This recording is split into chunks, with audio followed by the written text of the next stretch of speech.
Welcome back once again. This is Shutterflow TV Round here, where we bring the latest topic and update. Blessed to all, peace and love and oneness as always. Now we're going to jump straight down into the topic. Why reggae music is still so powerful and dominating over the world. The reason is the vibes behind the music, the energy behind the music. You understand what I say? It give you a uplifting vibes. When you listen to reggae music, you know hear when it hit you, you feel no pain.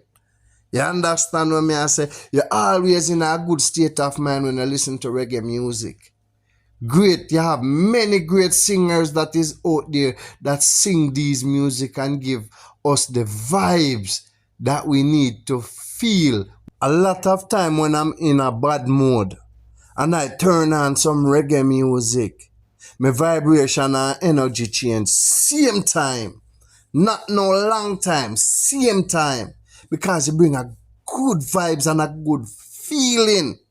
You understand what I say?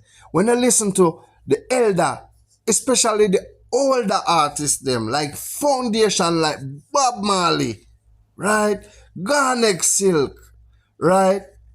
You have Barry Salmon, you have Dennis Brown, you have Wally Moore, Gregory Isaac, and all of these artists that bring the good music and many more. These music lasts forever, it's not temporary. Because these music release nowadays is a very short term, and after a couple months it dies right out. And it get tiring and boring after a time.